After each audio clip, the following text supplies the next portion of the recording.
आजम सिसय और सोनू हसमी टोटो 2018 में प्रस्तुत करते हैं गायक मिथिलेश नायक की आवाज में। यह गाना रिकॉर्डिंग हुआ है दोस्तों कमल स्टूडियो डूमर टोली गुमला। गोदना गोदाई रहो यंगे अंगरे माही तोर नाम रे।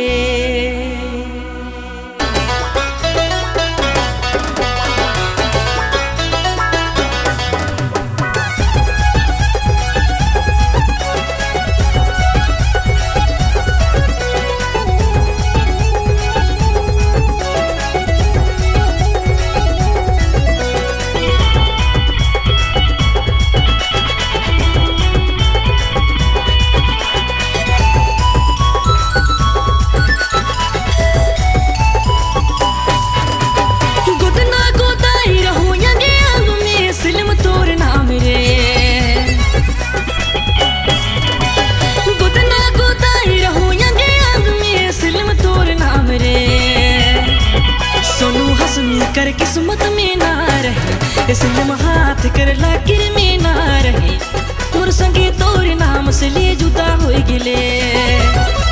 सोनू हसमी कर किस्मत में ना रहे इसलिए हाथ कर लाकिर में ना रहे मोर संगे तोर नाम से ले जुदा हो गिले। गोदना गोदाई रहूं यंगे अंग में सिलम तोर नाम रे।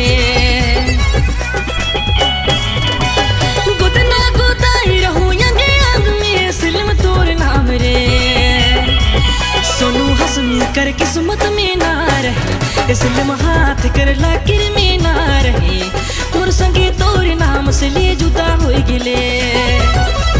सोनू हसमी कर किस्मत में ना रहे इसलिए हाथ कर लाकिर में ना रहे मोर संगे तोर नाम से ले जुदा हो गिले।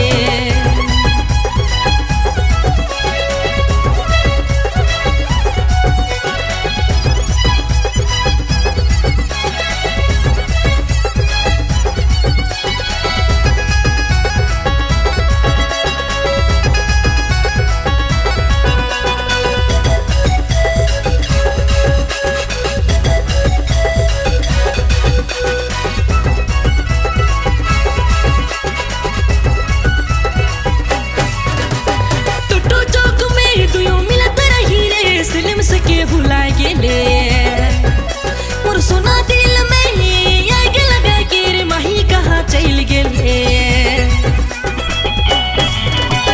टूटो चौक में दुयो मिलत रही रे सिलम से के भुला गेले मोर सोना दिल में आग लगा के रे माही कहाँ चल गेले।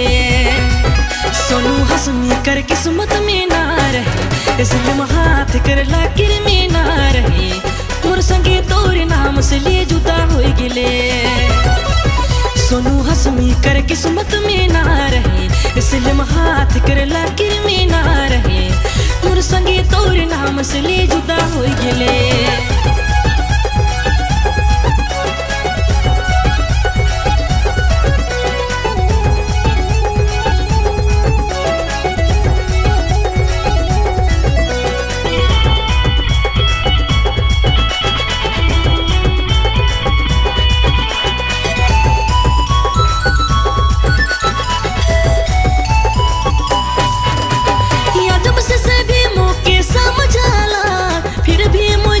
चाहलो घर दुरारे सिलम संगे साथी रहे तोरे लगिन छोड़ देलो।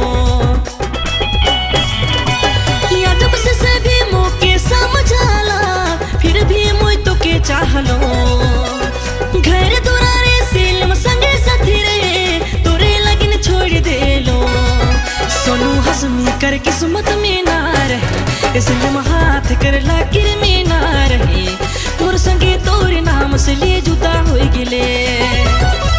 सोनू हसमी कर किस्मत में ना रहे इसलिए हाथ कर लाकिर में ना रहे मोर संगे तोर नाम से ले जुदा हो गिले।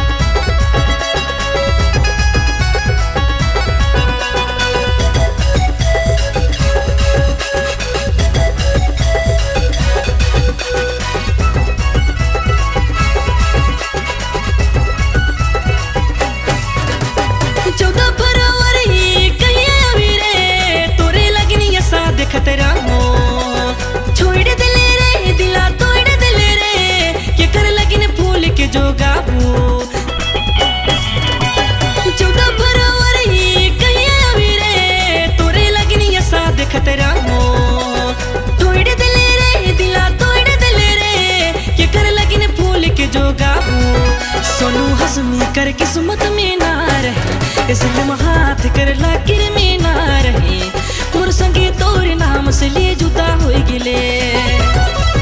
सोनू हसमी कर किस्मत में ना रहे, इसलिए हाथ कर लाकिर में ना रहे, मोर संगे तोरे नाम से ले जुदा हो गिले।